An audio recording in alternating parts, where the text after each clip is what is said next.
All right, folks. Well, thanks for coming back. Again, I'm Tom Carrico, Senior Fellow here in the Defense and Security Department and the Director of the Missile Defense Project.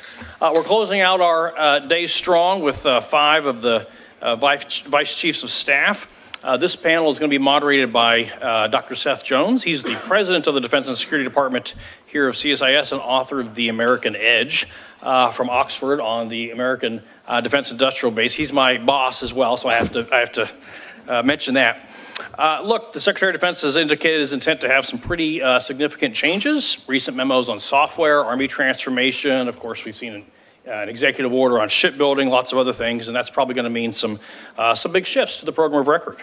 I'll say as well, this is a reprise of the panel from last year, which was quite a hit. So I think we'll just turn it over to you, Seth. You've got your hands full. This will be a good one. Thanks very much. Thanks, Tom. Just want to thank everybody else for staying till the best panel of the day. So I wanted to start off with kind of a big picture question, starting off with General Mahoney. And one of the interesting things that has come up over the course of the day, several members of Congress spent a chunk of time talking about this, certainly Senator McConnell, among others, is the evolving global landscape that we have. So we've got cooperation in Russia with the Chinese, the North Koreans and the Iranians providing assistance. Interesting developments in the Red Sea where we've got Chinese and Russian assistance to the Iranians and the Houthis. So we're seeing that in multiple theaters. And the question for you from a Marine Corps perspective as you look at this, this cooperation is, what are the implications for you as you look across this of force posture, force employment, and other issues across theaters? What are the implications for the Marine Corps? And then we'll get to other people's perspectives as well. But, I mean, very interesting evolution of the security environment. Yeah, thanks. And I guess I'll see if I can start big and then kind of end up small at the operational level. But the way I look at it now, 2-3 years ago, we did not talk about this cooperation, this collusion. We kind of said, we are the allies and partners force. We've got paper to prove it. Over years, post-World War II, and kind of didn't recognize, or it wasn't apparent, that there were burgeoning relationships building that were just described. So I think we have to admit to it, discuss it, and analyze it, and not underemphasize what's going on. In particular, people parts and projectiles being given from the person who needs it, the country that needs it, from one who can supply it. That sounds a lot like an alliance sort of thing to me. So while it may not be a formalized agreement, it is happening, and I believe it will continue to happen. So bring it down a level. We're arranged around the world and have been in a COCOM arrangement that doesn't deny that reality, but is not lined up specifically to it. So that would be something going forward that we could look at through the UCP and rely on maybe a more formal relationship, more formal exchanges between the COCOMs, or an alignment, a different alignment. Getting lower, I think you have to immediately believe that if there is a fight in one geographic area, because of these relationships, they will immediately metastasize or have a geographic and geopolitical protraction. It can't be avoided. So, well, if you want to have a short, sharp one in 100 miles straight, what we're seeing demonstrated is that will immediately have impact globally. And you've got to structure your force, depending on how serious you are about being a global force, to provide for those eventualities. So now at the operational level for the Marine Corps, we have got to be within striking distance of several different places at the time, and I do that with my shipmate Jim Kilby here, and have the capabilities to hedge against those eventualities that we think will happen. Well, it wasn't meant to happen in the Bab el-Mandeb. It was meant to happen in some other geographic area. We've got to have an answer for these other eventualities around the world. Due, once again, I think, to the cooperation and the alliance-like relationships that we see in action right now. So from an Army perspective, General Mingus, how do you see things either differently or similarly? And you can disagree, by the way, with the Marine Corps. That's okay here. Never. Jim Kilby, yes, but never Mo. Never Mo. So the relationships are not new. The level of cooperation is new. The sharing of technology is new and concerning, and we have to watch that. When you look at what Iran has given to Russia now is mass producing UAVs and one-man attack drones at a rate that we have not seen in a long time. So this sharing of technology, we have to be very concerned about that. But we fight as a joint force. We never fight alone. And the joint force, the United States joint force, is a pretty formidable force. Most lethal fighting machine on the face of the planet, and we ought to be expected, our country ought to expect us to be able to do more than one thing at one time. Inside the land force, we are, like the rest of us, we are optimizing for the Indo-PACOM scenario, but we know that there's the world you want to live in, and then there's the world you really live in, and we have to be prepared for those too. So I wonder, going to the Navy, Admiral Kilby, you could certainly weigh in on this, but I do want to shift a little bit. Coming from the Indo-Pacific recently, one of the things that was interesting in flying a P-8 through the region is the amount of red in the area of the South China Sea, East China Sea, Taiwan Strait. The Chinese certainly have mass and scale in that area. One of the issues that we discussed this morning was on the issue of offsets. U.S. at various points with the Soviets during the Cold War looked at ways to offset some Soviet advantages in numbers, in some cases in Europe, both of the 50s with Eisenhower and then the 70s and 80s with Carter and Reagan. So what do you, as you look at the PLA Navy and their actions and their industrial-based mobilization, where does the U.S. have advantages? How do we keep those advantages over time? Well, great question, Seth. I do want to comment, though, on what Mo and Jim said. We need to view this as a global problem all the time. And the Navy this year will do its for its third time, a thing called large-scale exercise. Happens in August, where we have the three four-star fleet commanders working to solve a problem and understand what happens here could have an impact on me, and coordinating through their combatant commands. So to me, that's an acknowledgement that this is the place we're in. There's also a bit of a transparency between UCP lines to Mo's point, where we need to be able to do handoffs and retain custody of assets, particularly submarine assets. So to me, that is being actively worked.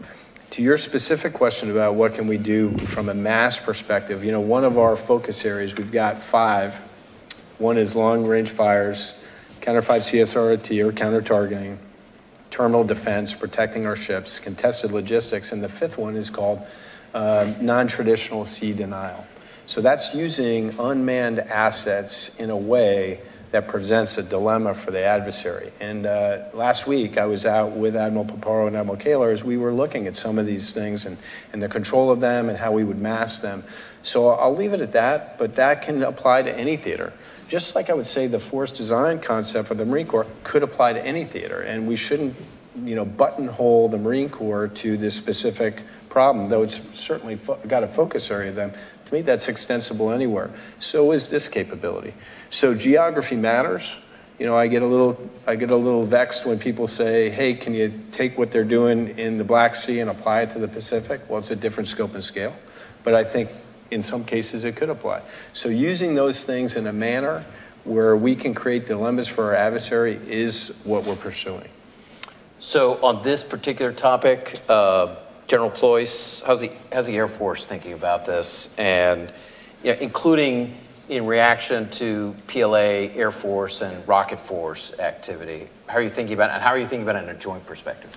I think the biggest change over what we've done in the Middle East for really the last 25 years from an Air Force perspective, working with our joint partners on the ground, was right now you favor agility, you favor speed, you favor tempo, and you favor flexibility. So in other words, if China is the pacing threat, you have to be able to do that, but you can't just buy kit that solves that dilemma. There's another fight that's going to happen someplace else on the globe, and we don't get to pick where that is. And so what we've come at, much like the Marine Corps has, we've come at a new force design. It's called One Force Design for the Air Force. And what we've done is we've looked at it from kind of 3 different mission areas. And the first mission area is based on usually right after conflict starts, and we are in a contested environment, both on the ground and in the air. And I say that from an air perspective, that when I talk about a ground threat, that's my ability to land airplanes, refuel them, reload them, and launch them again. And that is a contested environment. You also have the air threat, which is just air superiority 101.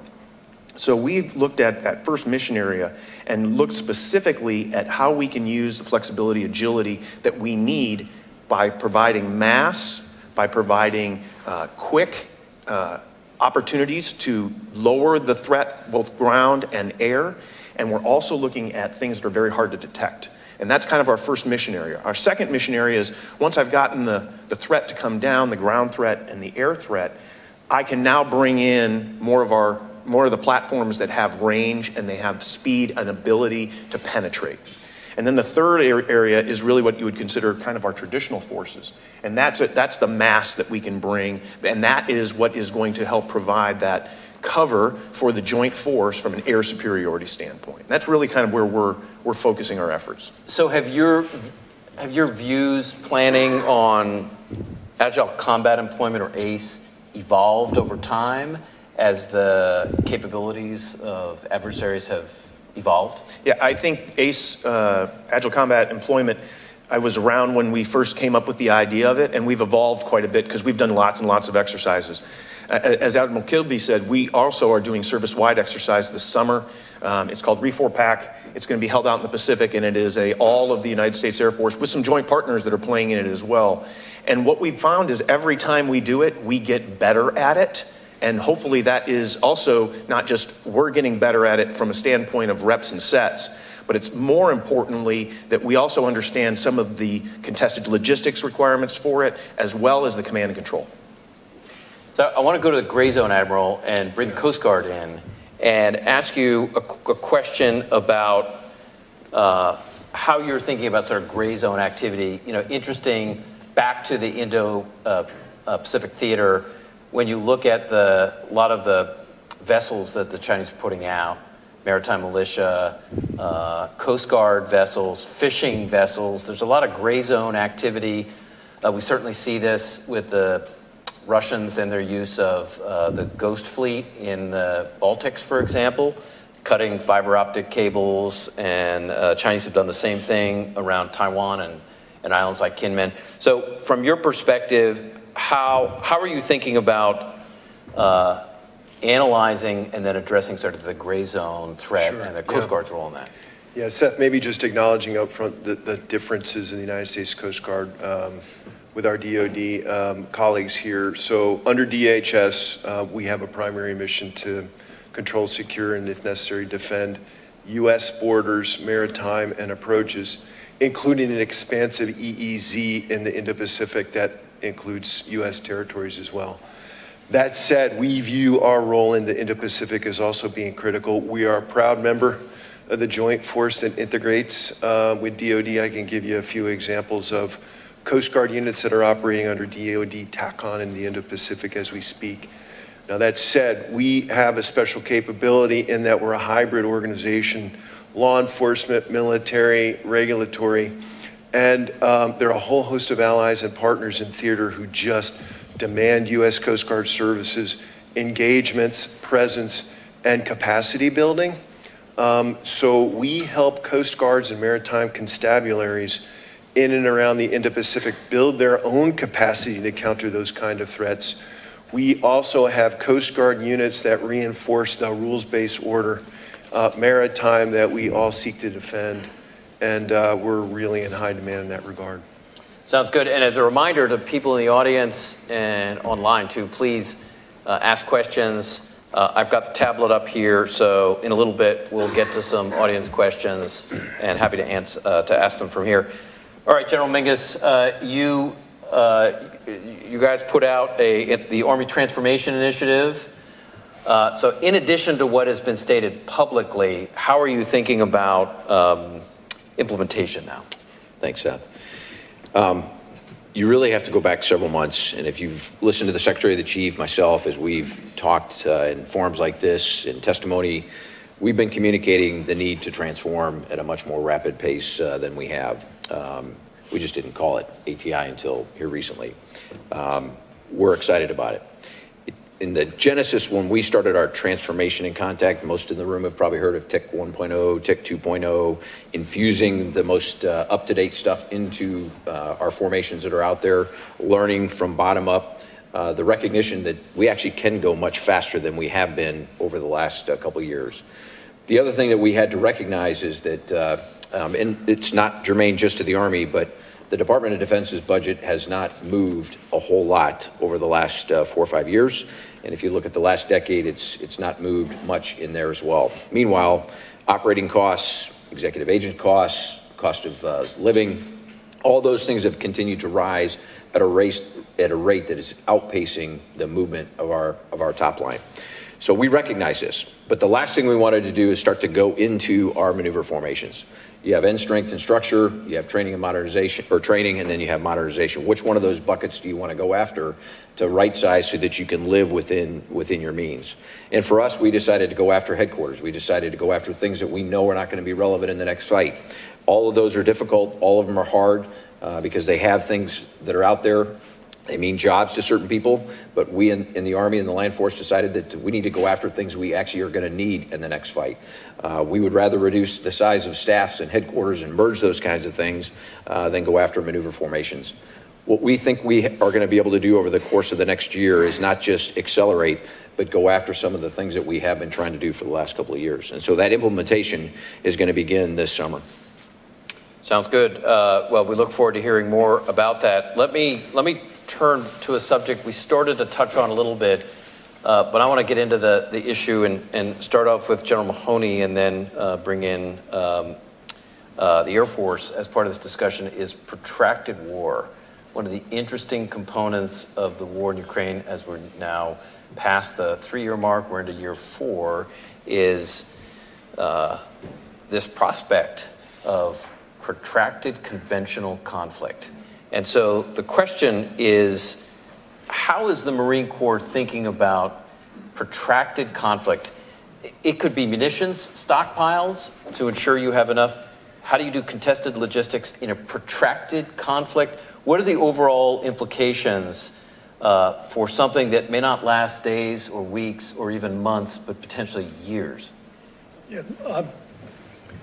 the idea of a short, sharp conflict, I think, is a fantasy. It just simply, in today's geopolitical environment, the relationships we talked about earlier, it just will not happen. So protraction in time, protraction geographically, I think militates for another phrase that we've been using, which is depth of magazine. When I talk about depth of magazine, I don't just mean munitions. I mean people. I mean the support for those munitions. I mean budgets that will follow it over time. Now, there are some mundane, excuse me, things like stockpiling, pre-positioning, and making sure that your program is aimed at accelerating when the time comes. But I think first it is you build into your design the fact that you will not be able to turn this on and turn it off, because it's going to go on for a period of time, once again, that will demand all the levers of resourcing in order to succeed. And if I could jump in here, Seth, we've all talked about this. And all of us are investing both in the defense and the organic industrial base. We need to build up that magazine depth, as Mo talked about, but only to a certain point because of the affordability associated with it. The key in all this is in the modernization of both our defense industrial base and our organic industrial base is the automation of the plants that we have that are out there. I think we talked about this last year, our path to get to 100,000 rounds a month in 155. And we're still on that path, but it's taken us a year to get there. We, in a time of crisis and conflict, have to be able to get there in days, months, not years. Robots can work 24 hours a day or 14 hours a day. So the people are still part of the equation, but the automation and the use of robotics and the use of automation in our plants that are out there so that you can scale very, very rapidly is going to be the key at the end state of all this. So where, if I can just ask a question that's a follow-up, where do you see still some of the resistance in the system for increasing our ability to surge? Is it in the contract and acquisition system? Is it something else? Is it in the CR, the congressional resolution tailspin we're in right now? What are some of the issues and hurdles you've got to work through? I think it's all the above. I mean, every time we've talked, the notion of building up that magazine depth is important.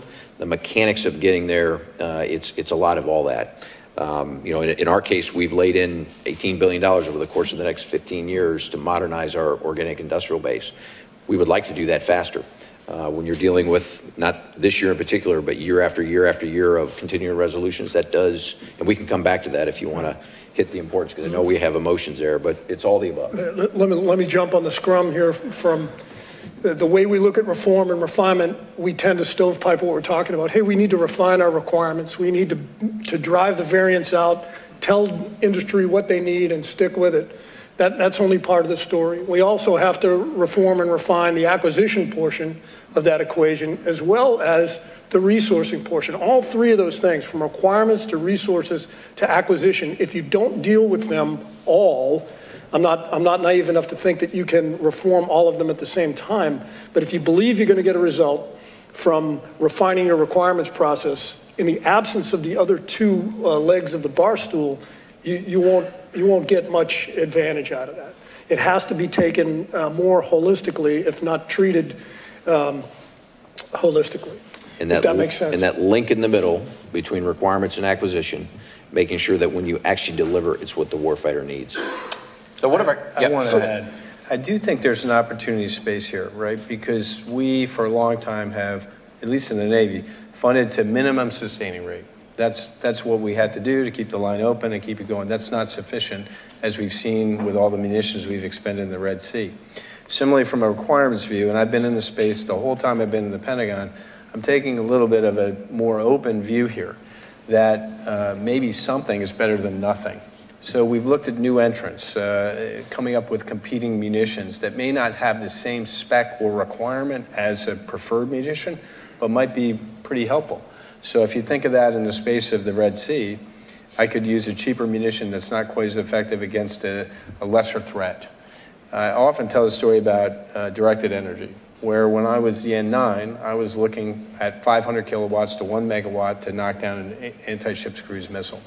Boy, do I have regret on that now, right? If I had been a little more thoughtful, because I thought I was being a good steward of the requirement, and all these lesser included offenses would be captured if I was able to deliver there, I probably missed an opportunity. So I think looking at that differently is a place that we all ought to go, because we have limited capacity now.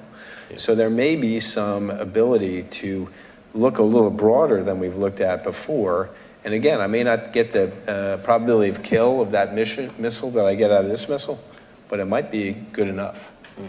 So I wonder if we can bring in the Air Force and General Ploys. I did not let you know this, but your comrades up here voted you the prankster of the group. Really? So, yeah. So Guess the prank's on me. Yeah, I guess so. I wonder if you can give your perspective from the and part of the question. This could be for any service. War games we've done here, war games that have been done elsewhere. There is, among other challenges, a munitions challenge and a protracted conflict, including your long-range anti-ship missiles, JASSM, including extended range. So how are you thinking about that and dealing with it? I think one of the biggest lessons learned you can take out of Ukraine is the importance of air superiority. And since neither Russia nor Ukraine has been able to establish air superiority, either side, what you end up is in a protracted war. And you're just going to keep lobbing things at each other, and you're going to move lines on the ground, as an army moves in one direction, or as a Marine maneuver unit moves in another direction.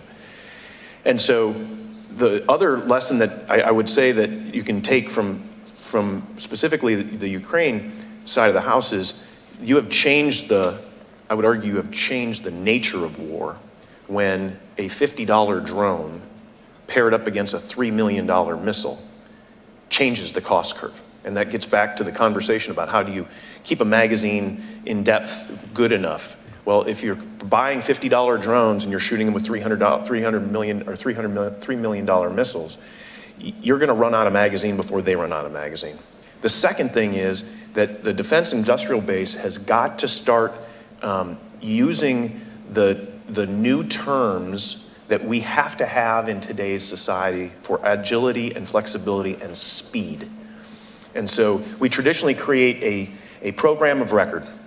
We create requirements, we make out a big document for it, we spend years trying to come up with it, we finally get it to get built, we finally put it into test, then we get it on the airplane, and then we're able to utilize it. The Ukrainians went from nothing to making 15,000 one-way UAVs inside of a year. That is per month. That is insane. And the reason I bring that concept up is the nature of war is continuing to change, and they didn't make it a program of record and then go, okay, now we're just going to buy these same drones over and over and over again. They evolve. Every time somebody changes the tactic, you have to be able to pivot and evolve and change your tactics. And so I would see that as we move forward from an Air Force perspective, we're trying to work with on our acquisition side of the house to make sure that we are building flexibility into the next generation of our weapons so that we are not stuck immediately with something that is, frankly, can be outdated by the time it fields. Hey, for Rolls, the only thing harder than making a program of record is killing a program of record. So he's getting at this, don't wed yourself to that. I got to be able to pivot fast and discard this thing that's no longer of relative use and adopt this new thing. That is different thinking, and that is squarely in this area of non-traditional sea denial, where you're not wedded to this thing because of humans in it, right? So that provides opportunity. You know, one of the interesting thing that comes out, I don't know if how much you've been thinking about this or what the challenges are. They could be cultural, bureaucratic, even legal to some degree. You know, having seen the Ukrainians, my last visit there, one of the other interesting things, in addition to the speed and agility, is how they've done a reasonable job of connecting the warfighter to the commercial sector that is helping them think through what types of drones or drones components or how do they figure on the drones, how do they go longer range, or higher payload, or how do they think about EW. So there's a constant back and forth with forward deployed forces and a commercial sector that's also trying to help resolve the situation that's very dynamic. And you know, that's not quite the way one does business in a peacetime environment, but in a wartime environment is different. I don't know to what degree you've been dealing with this on the Marine Corps side? We have. I think if you look at convergence, if you look at overmatch, if you look at ABMS, you will see an overlap of the same types of folks and a lot of the same types of vendors. And in those experimentations and those exercises, there's a give and take. And I don't think there has ever been a technological barrier that couldn't be taken down as a result of that conversation. But you got to keep it going. Just going back, I think, to the surge idea. If you have a program that's reasonably funded, if your fiscal position is reasonable and you can move around a little bit, what I have seen, and I used to be the old budget guy, is we wouldn't bump up against technology. We wouldn't bump up against the discussion between the vendor and the military. In other words, a requirement would be satisfied. What we would bump up against was, look, is the amount we can build. We can't build any more. I would have to build a new line. I would have to hire new people. So the range and depth of the defense industrial base, not technology, it seems to be one of the bigger limb facts right now in giving us an ability to surge. And we're guilty of that. Remember, we conditioned them to be at minimum sustaining rate. We engendered that behavior. But the good thing is, I think we're not walking by it anymore, though. Yeah. You know, if Ukraine was a referendum on depth of magazine, And now we have this new understanding. We need to get serious about how we do that. And whether it's barriers to entry, whether it's contracting authorities that we have, whether it is manufacturing automation, all of those things in order to keep pace or to catch up. So we're Mo, talking, I'm sorry. I was going to say, Mo and I both drive elderly trucks. I didn't say that, by the way. Mo's might be just a little bit older than mine, but we park next to each other in the parking lot. 2001 was a good year. Someday our wives are going to let us go buy a new truck. But imagine if you walked onto that lot and you were buying the same truck that you bought 10 years ago. When it comes to robotics, unmanned systems, we should be of the same mindset. We buy 1,000 from the best vendor this year, but next year there's going to be a better version. And so instead of the traditional vendor lock that you're wed to for 10, 20 years in the program of record kind of space, we ought to be recompeting that every year. And even for our major platforms. So we're going to roll out the E3, which is the next tank. That's a hardware-centric platform. But the guts of that thing is all software pathways. We ought to be able to pull everything from a technological standpoint out of that thing and wholesale replace every year or 2 or 3, and those soft grade upgrades are happening all the time. So even with major platforms, the software pathways keeps you relevant. Yeah, you want to Yeah, jump maybe in? just following a theme, I think we have survived with lots of constraints over the years, and now we have an opportunity to examine what constraints just don't serve us anymore. I mean, quite frankly, I feel like our acquisition approaches have been more focused on compliance with rules than they have been outcomes that serve operators. Mm-hmm. So now we have an opportunity. We've actually proposed legislation on the Hill to remove some of the things, the checks and balances and other things that have held us back. We're looking at executive actions that we can take in order to alleviate some of these requirements and oversight of the Coast Guard acquisition program so we can be a lot more nimble moving forward. I think I'm sensing that really writ large. I'll give you 2 examples. I start out with one, which is a Marine Corps Navy example, the LSM, which is a ship designed to support force design. We set a requirement, the RFP went out, the comeback from industry came in, it was over cost. So we're looking at those requirements now and figuring out a bridging solution to help the Marine Corps advance, but end up with the vehicle we want, the vessel we want. And so to me, that's a good news story about being kind of willing to pivot and not wedded to this thing. You know, my history has been, we have 3 things: cost, schedule, performance. So we typically lock down scheduled performance, which means cost goes through the roof. What if I'm a little bit more thoughtful about the performance piece as we go through this and I understand what's acceptable or what's not acceptable? Now we're in a more reasonable conversation. And I think to Pete's point, we haven't always been there because we've been wedded to the compliance part of this and the structure that got us there. Can't do that anymore. So I wonder, you've got the floor right now, Admiral Kilby, if we could turn to shipbuilding. Yeah. So a couple of areas that are a priority right now for the U.S. administration. We saw folks here would have seen the executive order on restoring America's maritime dominance. Can you talk a little bit about the Navy's shipbuilding priorities now in light of the emphasis now on shipbuilding? And then the second part of that is also what role and how are you thinking about allies and partners, Koreans, Japanese, others, as part of shipbuilding? Sure, a couple of things. One, I won't talk about the massive capability that China has other than to say they can build 200 times our rate. 200 times our rate. So we should all take pause on that and understand that. And we made a decision as a nation to emphasize other areas. So now there's an opportunity to rebalance. And I see tremendous opportunity when you look at the conversation at the White House, from a White House shipbuilding office, from various acts that are being proposed by Congress, to OSD, to the Navy. There's an alignment piece here that I had not seen before. So I'm super enthusiastic about that. For us, and I would just say we have a new Secretary of the Navy. He's a businessman, and he just came back from a trip overseas looking at those yards to understand what their view is compared to our view. And we're going to have a lot of conversations to that end state. we're not satisfied with our current production from our yards. We need to do better. And there's a lot of reasons for that. We can go to in some of those, but from planning to execution to meeting the timelines to workforce generation and training to supplier base, all those things need to come to bear.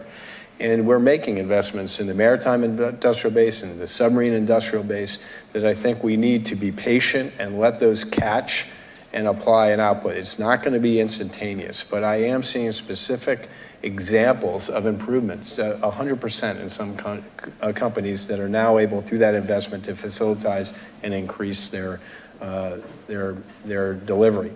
We also need to look at other markets. So if I'm going to go to a hybrid fleet, which we are, then what vendors can do that? Why would I limit the productivity of those to the yards that are already overburdened? Let's go somewhere else to do that.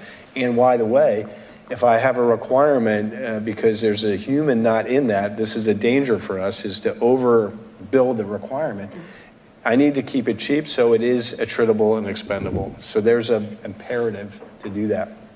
So SIB and MIB investments need to happen in addition to all the other stuff. And finally, I will just end with a little ray of hope. 2 weeks ago, I went to a place, and I wrote down the acronym here so I wouldn't get it wrong, but it's the Accelerated Training for Defense Manufacturing facility in Danville, Virginia. So this is a place, this is a mill town that went under in the 70s. They reinvented themselves into a tech hub, and they have a school for 5 disciplines. So additive manufacturing, welding, QA, and then I always call it CNC, but subtractive manufacturing, where I bore out a piece of aluminum or some other metal to get a part. And they train 3 8-hour sessions a day for 16 weeks. When that is on pace, we'll have 1,900 or 900 graduates a year at a 90% placement in our defense industrial base. So there's a human capital piece of this too.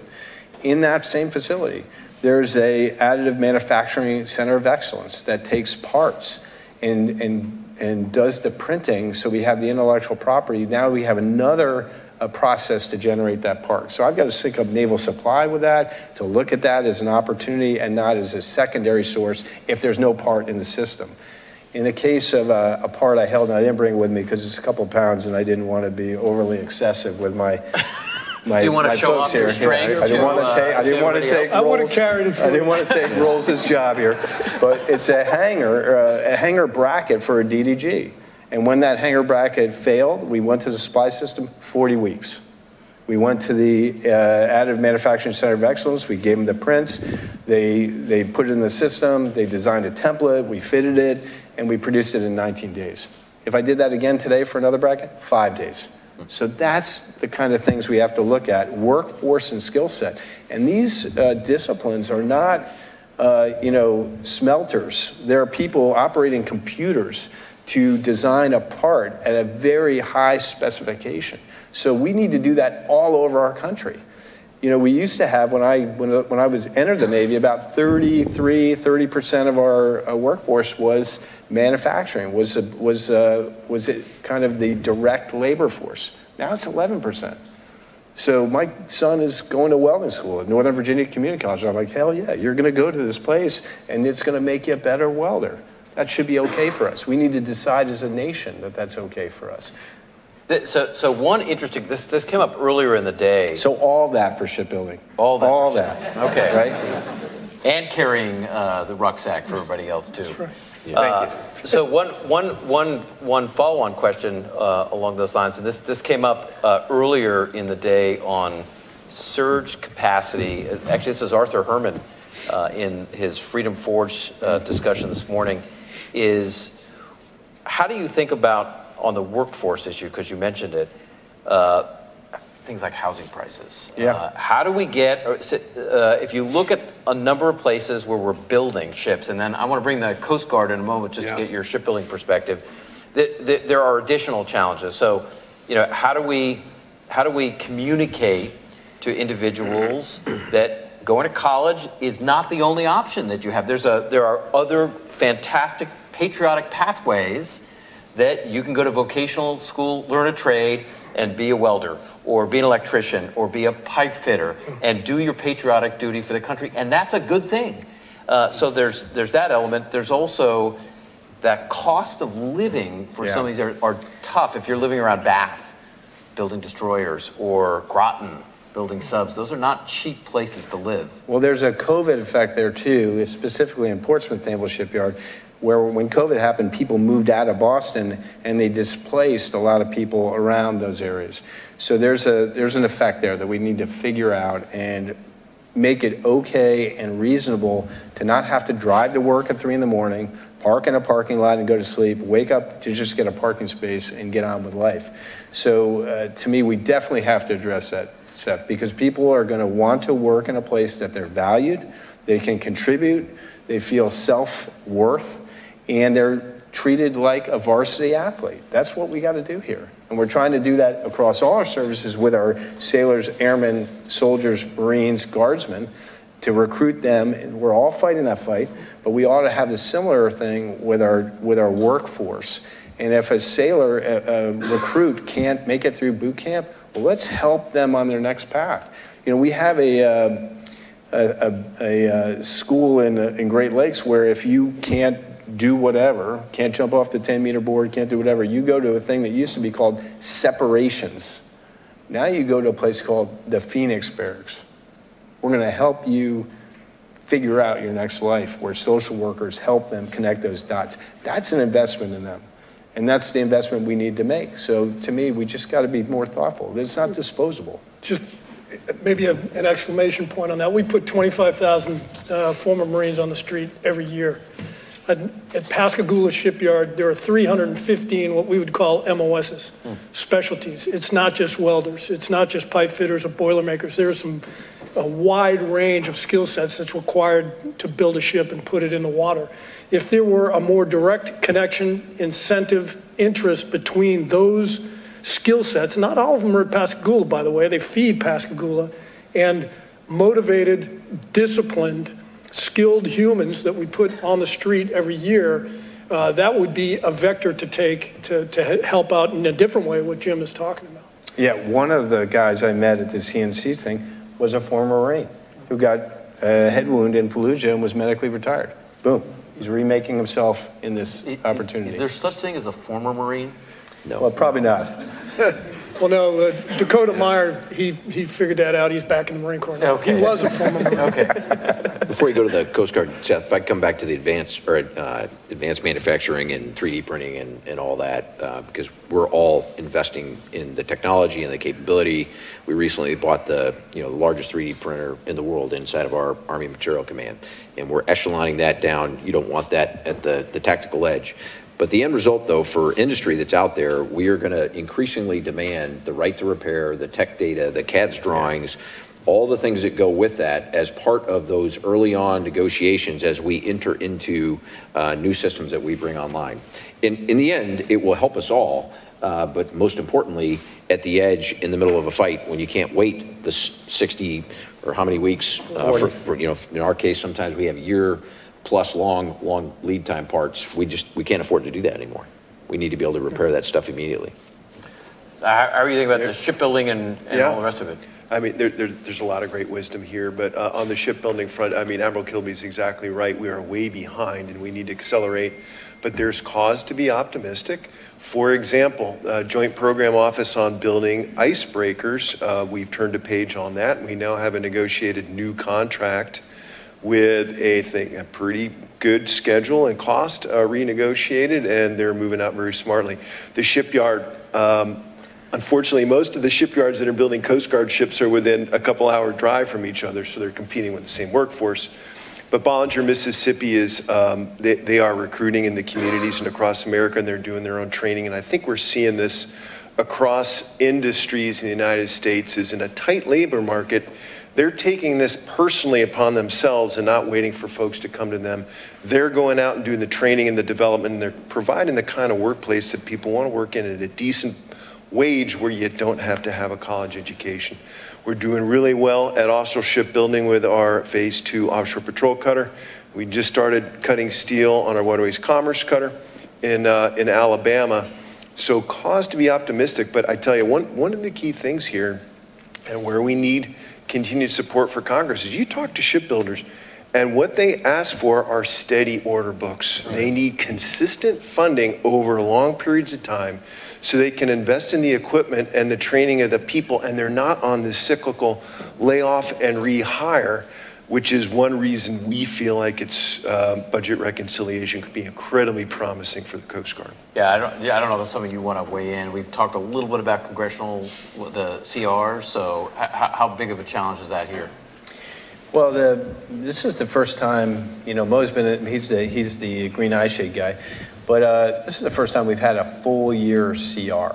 So it's a little bit uncharted waters for us. We all become pretty proficient at partial year CRs, which encourages bad behavior to get through that. And we almost are thinking it's going to happen instead of being righteously indignant that it doesn't happen. But a full year CR is different. I think we have authorities, though, that are allowing us to get after the most important thing, which are readiness of platforms, people, and munitions. Those are my focus areas. So we've got to kind of come through it and get at it. Reconciliation is helpful in that it gives me things I don't have in my budget, but I've got to sustain those things in the future, right? So you want a budget which comes back to, I need to have a budget that supports the Navy the nation needs. So that's readiness dollars, people, repair money, OMIN, all those things have to happen to maintain that fleet so it can do what you want it to do when required. I don't think there's been a service chief or a vice that's ever stood in front of Congress, and when they ask, what can we do to help? You tell them a CR? Almost every time they'll tell you predictable, on-time funding. 18 of the last 20 years, we've had a CR, this year being the exception where we've got a year-long CR. So it has become the norm. We were recently together talking about this. Every taxpayer in the United States of America should be screaming at the top of their lungs. Because when you're in that CR, the thing that's hidden, because we oftentimes get asked how many programs are affected, how many new starts couldn't you do, and all the other programmatic side. But the toughest part about it is the loss of buying power. Yeah. 10 to 20% of your buying power is gone the minute you're in a CR. Now this one that took us to the end of the year gave us some flexibility in it, so that one's not quite as extreme, but in a normal CR. So everybody's heard the 961 billion or 1 trillion. Just do the math. That's somewhere between $100 and $200 billion that we are not able to spend in an adequate way. That ought to be enough to get us all fired up. There's not a whole lot more to add. I know the of Army said it all? Is that what you're saying? I know of no household, I know of no industry, no business that could survive year to year with a budget plan that goes forward, but looking back over their shoulder to execute at the previous year's cash flow. You can't modernize, you can't manage your talent, you can't increase your logistics. All those things are hampered, and they all carry a monetization that is profound, that you just don't see at the top line. Now, thankfully this year, like Jim said, there is some flexibility built into it, but the model of looking backwards doesn't say accelerate to me. The model of last year's cash flow doesn't say, hey, where's the ability to surge? Not good. Only because we all lived this together last year, but it's not out of the norm. But we typically submit our budget June, a year and a half, almost 2 years out. You'll see assuming like we have 18 out of the last 20 years, you get an appropriations in the March, April timeframe. You are now into what we call immediate mid-year review. You have to do an omnibus reprogramming because fact of life from when you submitted your budget and all the things that changed over the course of that 20 months or so, your money is misaligned. So you do the omnibus reprogramming, and last year we saw that reprogramming come back into our coffers the second, third week in September. And here you go, 2 weeks to execute. So, wonder if I could bring in. I will say that I don't think China's doing that. I think that's pretty safe to say China is not doing that. I haven't seen continuing resolution mentioned in the Chinese text. I'm actually quite sure they're pretty happy with a series of continuing resolutions. But question for you, this is from the audience. So first question, start off with the Air Force, and then if others want to weigh in, you can do that. What are the skills you most need to recruit for now? What skills do your forces lack that you need more of? And how do you anticipate future force needs will evolve in the next decade or so? I think that off the top, I think the people that we want to recruit are people that are motivated and patriotic. That right there carries a lot of weight in the services, in all of our services. We also need people that are fit, that have a warrior ethos, and that they want to join a group of teammates, shipmates, that our job is to execute the nation's wars, and they have to know that coming in. Where you get into some of the soft skills, I would say, are things like software capabilities, so that they understand coding. This isn't a new concept. They understand commodity-based procurement. They understand allies and partners. They understand that we will never fight by ourselves, but we always have to be able to do it if required. And I think we've got we've all seen a surge in our recruiting numbers over the past few months, and I think that is reflected upon those patriotic young people that want to join our service, that think that they can contribute to the team that is the joint force that you see sitting up here. Yeah, I think Roel's hit it. It's desire to serve. That's thing one. We took a page out of the Army's book where they have a soldier prep course for academics and physical fitness. And we've applied that at Great Lakes to great effect. Now, not only do I increase the number of ratings I can go to, but I now had someone invest in me. I mean, I sat down and talked to a bunch of recruits, and they're like, wow, I mean, this instructor taught me how to do X, and I was qualified for 3 ratings. Now I qualify for all ratings. There's one particular individual who scored below 30 on his ADVAB, ended up scoring well into the high 40s, and now is graduated at the top of his class and is in corpsman school. So there's I think, an engagement personally that comes from that. Folks who couldn't pass the PRT, they were 6% above their body fat. With 3 weeks and a person training them how to do that, they're like, hey, I learned some life skills here. So we have to take what we can get, as long as they're qualified, and we want to make them better. And we want to make them feel like this organization cares about me, and I want to be part of this organization. Yeah, I couldn't agree more on starting with the willingness and desire to serve. And the onus is on us too, because people still, at the end of the day, want to be part of something bigger than themselves. They want to be part of a winning team. And if they know that they're joining an organization, the Department of Defense, Coast Guard, that is the most modern, lethal, kick-ass joint force in the world, people are still going to want to be a part of that. But the propensity to serve and the eligibility to serve is still moving in the right direction. So the things Jim mentioned with the Future Soldier Prep course, that is helping, because they have the propensity to serve, but they may have some physical challenges or some cognitive challenges that were not their fault, but they have great aptitude. Can we bring them to our standard and they serve? And what we're finding is they're actually serving at a better rate than a norm. But it's all those things that go together. We were talking behind closed doors here. My son just graduated from Coast Guard boot camp, showed up on his first duty station yesterday morning down in Miami Beach. Tough place to serve. Thank you. Thank you very much. We'll take care of it. That's just like your force, yeah. right? Yeah. Well, I don't want to disparage any of our posts. But he came home after 2 years of college and said, Dad, I want to join the Coast Guard. We typically don't really go hard after that population. We are almost, or were a couple years ago, singularly focused on high school seniors. Yeah. There's a lot of great people out there that want to serve across a much broader age bracket, so expanding who we go after is important too. Want to chime in on? Well, thanks, General, for having your son come and join the Coast Guard. There are 3 Coast Guard flag officers. We're going to find a lot of reasons to go visit him. Miami. Got a lot going on there. And so there are 3 Coast Guard flag officers whose sons are serving on submarines as we speak too. So it's a team sport. It is fascinating. So you go to Cape May. Or I'm sure you go to Parris Island, you go to Great Lakes, and you just get so excited. about the next generation of folks that are coming into the military. Just top-notch individuals that fit exactly, I think, what you said, Scott. But we're also finding older people wanting to join, individuals who've gone and pursued a career for 2, 3, 5, 10 years, and they don't like it anymore, and they feel like they're at a dead end, or it's not, they don't feel good about what they're doing, and the military just provides them a great opportunity to come in and do something great. So I want to shift gears a little bit we've got a bunch of other questions. One of them is for General Mahoney on autonomous and unmanned platforms and how the Marine Corps is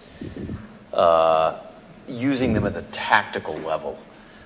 So can you talk a little bit about how you're thinking about research, development, production of unmanned autonomous systems and platforms and overall use on the battlefield, particularly the tactical level, and also, you know, since you're a littoral force too, underwater, surface as well, so not just air, or ground for that matter too. You know, we've all been talking about the mandate for more autonomy, semi-autonomy, robotic systems, and we're in it to win it. We mentioned Overmatch, Project Convergence, ABMS, all things that are accelerators, DIU, which also accelerates. As far as accelerates those technologies and those platforms. As far as tactical application, right now as we sit here, there's what we call the autonomous low-profile vehicle over in the Western Pacific that takes about a half a day for Motor Transport Marine, just because you picked them, to learn how to operate this thing and drive it to where it needs to go. Autonomy will be built into it, and what this thing can do is it can act as a sensing platform, as a logistics platform, as a fires platform. We call it the narco boat. It's very low freeboard, almost undetectable by radar, and they're cheap as chips. So as a tactical consideration, that's the sort of form factor that we're looking at, the sort of use case that we're looking at across logistics, fires, and sensing. As well, terrestrially, you've heard of our Nemesis system and a leader-follower, where the actual vehicle that fires our naval strike missile has no human in it. It will follow the lead vehicle and deploy itself semi-autonomously or robotically, however you want to define it.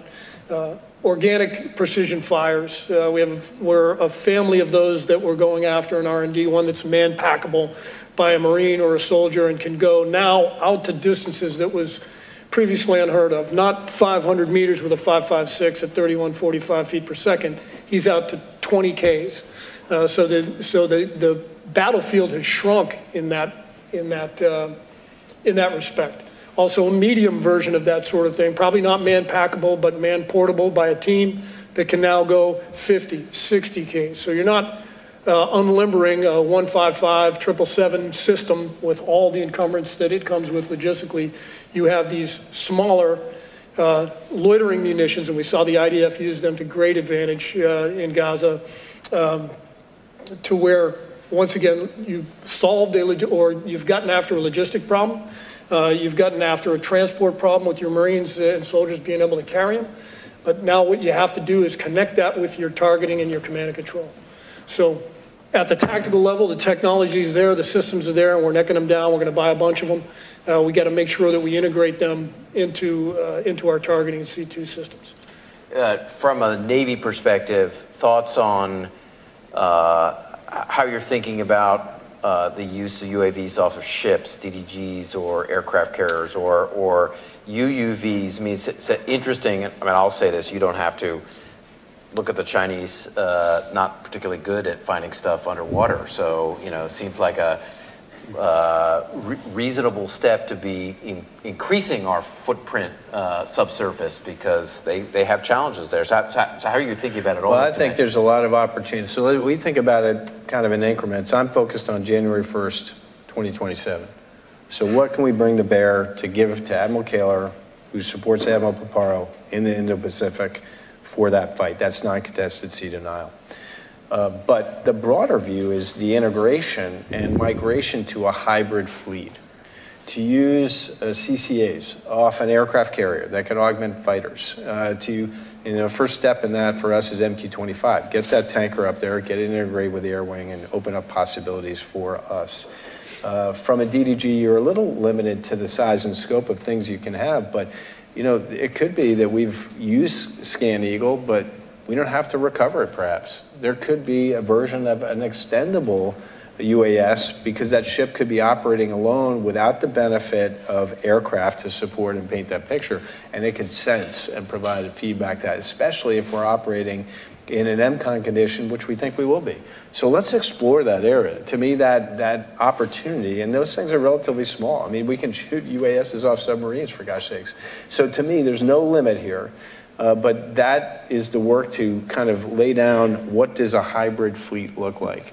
And then if I can get my shipbuilding back to where it needs to be and augment it with a hybrid fleet, now I'm talking. And I can deliver that thing in a much more capable manner. So I see integration in air wing first thing with the aviation platform.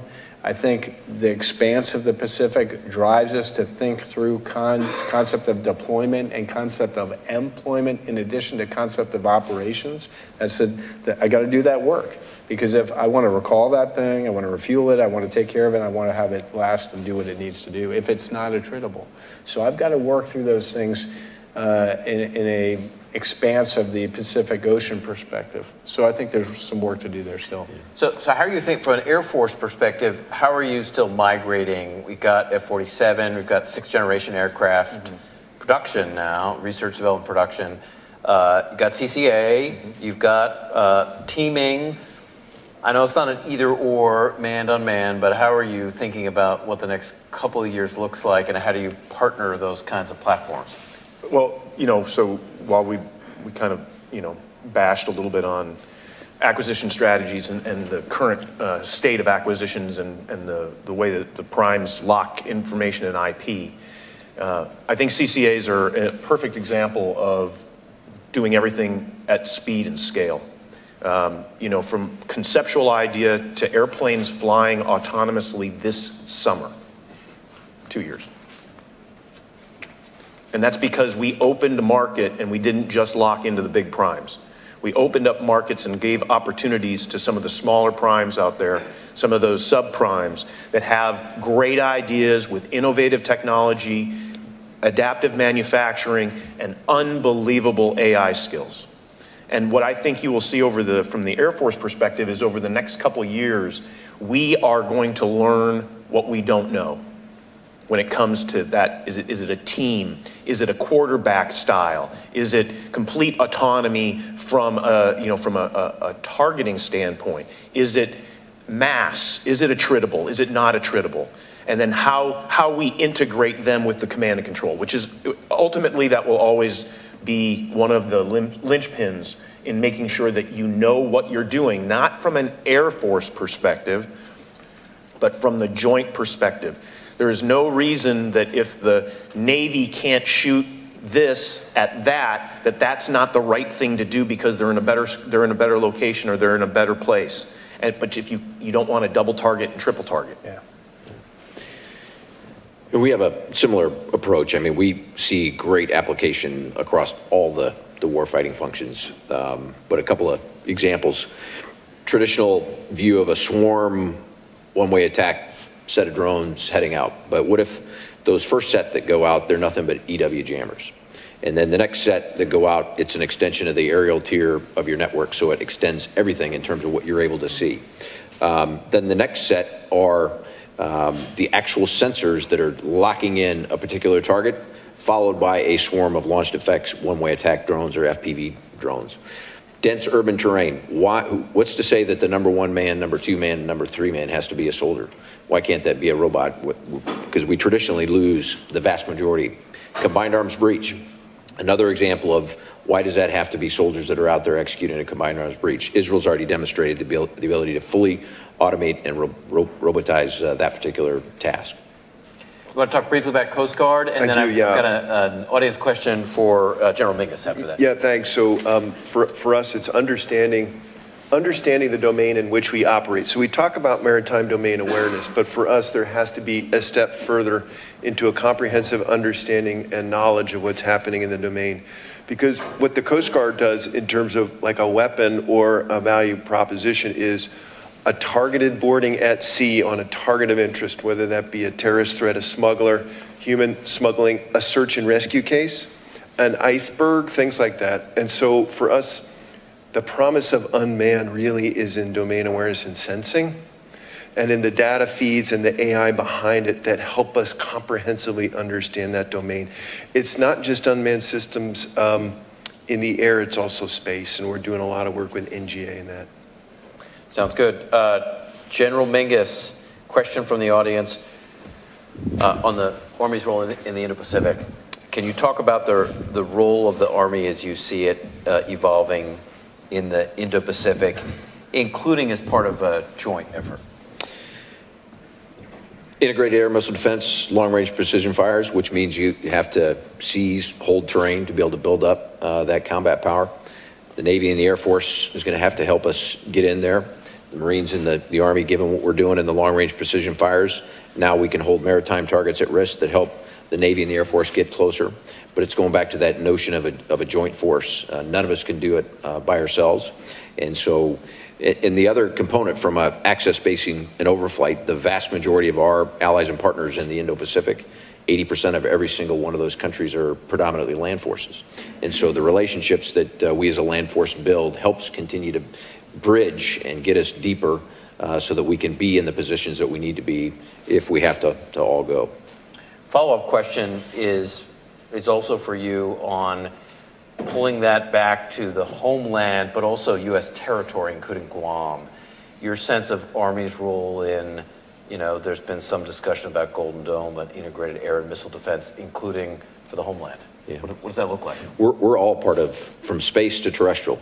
There's going to be a role for everybody in the Golden Dome.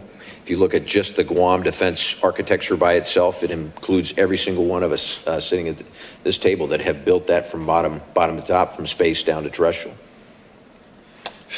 Maybe just for a second to roll back to the first part of Jim's response. I just came from the Philippines, and I know you were over there, Seth, too, with 3MEF.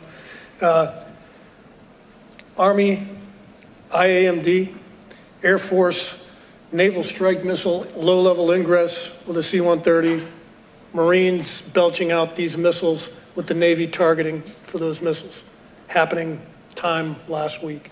So that's just to put an exclamation point on, hey, we're not designed to do it ourselves. We can't do it ourselves, but we're proving that the way we come together and the effects that we can bring to bear, at least through our exercising, are pretty impressive. If you take just the definition of maneuver by itself at the operational and strategic level, you shoot so that you move, and you move so that you can place more effective fires on the adversary.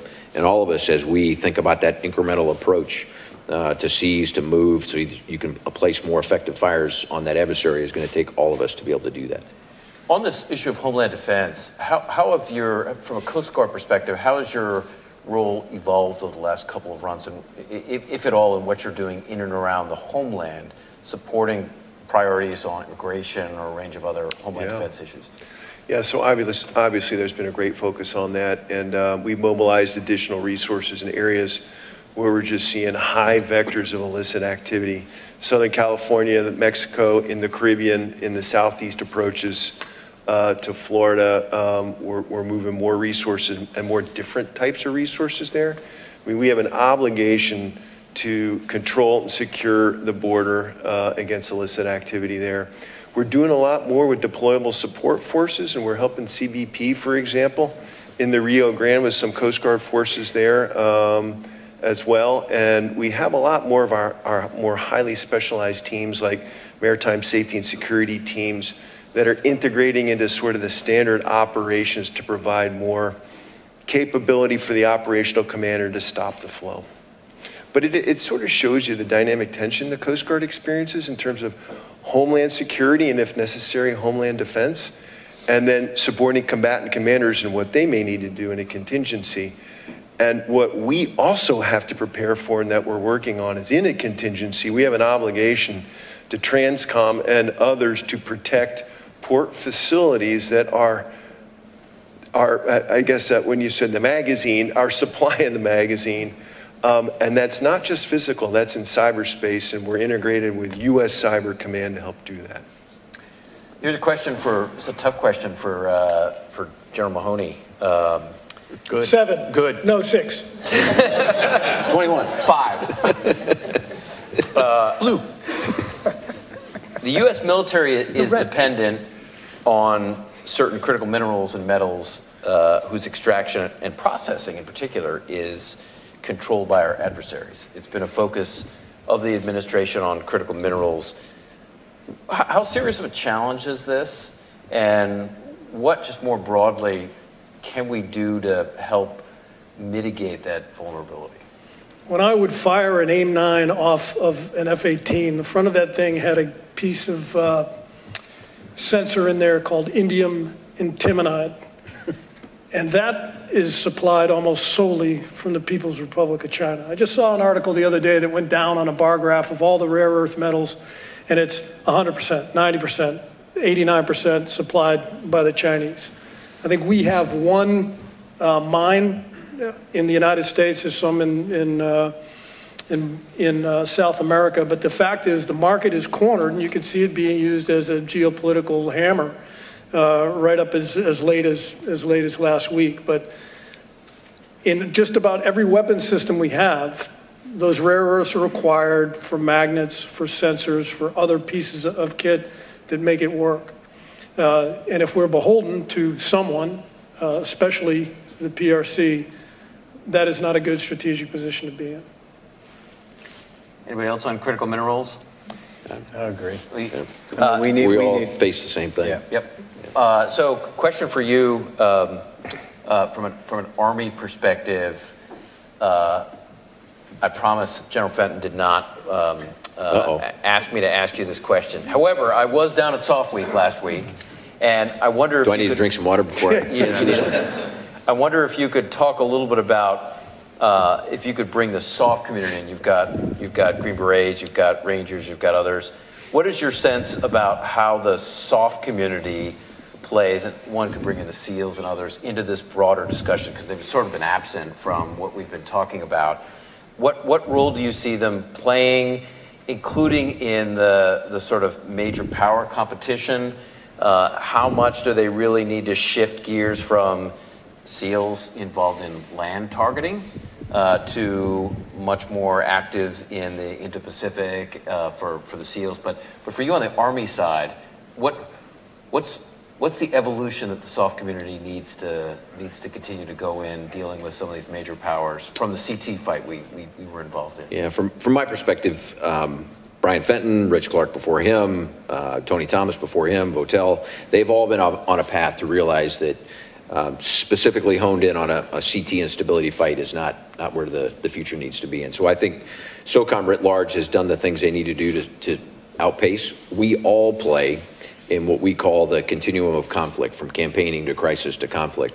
SOF has an outsized impact in campaigning, and they have an outsized impact in a crisis and a conflict.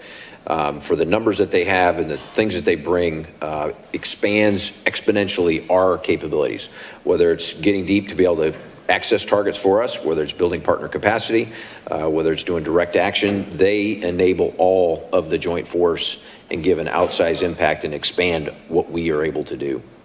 And oh, by the way, in case folks didn't pick up on it, our prankster, that was a Monty Python and the Holy Grail joke, in case for those who are too old to catch that. I did get that. I don't know if most people... The cadets in the front row don't know what you just said. If a joke's funny, you shouldn't have to explain it. That's true. That's true. Or we're all too old to be the only ones that know. Someone was starting to come in. I don't know. I've lost track of this. I knew at some point I would lose control. I think we've gotten to that point. We're right near the end. I don't know. I want to come back on SEALs though for a second, because they're on the same path, transitioning from a fight that they fought very well and capably to a blue water edition. Seabed warfare, tremendous opportunity for us there with our SEAL teams. and our submarine forces for an insertion exercise. They can do a lot of things in phase 0 and in the transition that are really important for us from a targeting perspective as well. Yep. So I think there's a huge potential here for all special forces to do exactly what General Mingus said. And I find the chief and I both tap into John Braga and Kit down in the 70th. They're some of our leaders in innovation. Because they're able to spin things much faster. They pass those lessons, so we all benefit from that innovation as well. Do you see the same thing with the Air Force Special Operations Community? Absolutely. I mean, if you ever want to look at a good acquisition strategy, go talk to the folks in Special Ops. They don't mess around. They need it, they want it, they get it as fast as you possibly can, and if it's not right, they buy another one. Right. And they get something, they iterate. It is the epitome of doing iteration upon iteration, because they don't have the time to wait around for a program of record the way that we think of it from a big acquisition strategy. And I completely agree that their oversized play in campaigning and conflict is absolutely unmatched, pound for pound, unbelievable. So General Mahoney, last question, then I will hand this over to John Hamre, we started off by talking about the competitive landscape that the U.S. sits in. Can you just talk about how important the ally and partner dimension and how you see this? This could be anything from basing to access and placement to partner capacity in a warfight that may be critical for deterrence. Where do you see and how do you fit allies and partners into this mix? Yeah, I think in the general big scheme of things, that is one of the greatest advantages that we have. Whether it's a formal alliance, whether it's all the different dimensions of working with allies and working with partners that you just mentioned. They also enable forward posture for us. We always want to play an away game, and without those alliances, without the ability to use their capabilities and their spaces, we're at a deficit. We're relying on extremely long lines of communication and time that is not on our side, if we're talking in particular about a PRC eventuality in Taiwan. So the lever of allies and partners is indispensable from the get-go. It enables us to cheat time, to cheat distance, to stay forward, and when we go to the fight, hopefully to be shoulder to shoulder with us, to add capability, add capacity. And frankly, when you back off and you look at it from a political standpoint, it gives any adversary a number of different problems that they have to deal with. They can't just deal monolithically with one political system, with one resourcing system, with one they have to deal with a multiplicity of them, and I think that's an advantage as well. Well, and you can see it when you look at the landscape of the U.S., whether it's our Navy forces at 5th Fleet in Yokosuka, whether it's the 3rd MEF in Okinawa, whether it's the Air Force at Kadena Air Force Base, whether it's our forward deployed forces in Korea. We got a lot of friends in the region where we've got forces. And I suspect I know the Chinese are well aware of our presence around their neighborhood. Well, I just want to thank everyone for sticking with us. We did save the best panel for last. I want to thank you all for some great questions. We got to some of them, but not all of them. But if you can join me in thanking this esteemed crew for 2 years in a row.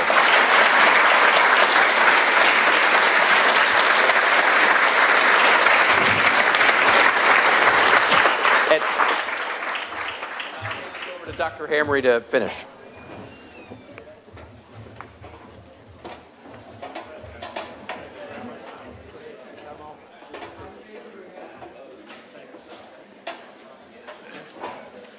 Okay, folks, I'm going to get you out of here in 3 minutes. But let me just say, I've got 5 thank yous. that I want to give. I want to say first a hearty thank you to all of you for staying here today and being a part of this conversation. You've made it a much stronger day, and I'm really grateful for that. Thank you to Leonardo, and giving us the wampum so that we can put this on. Mateus Verde, thank you, Matt.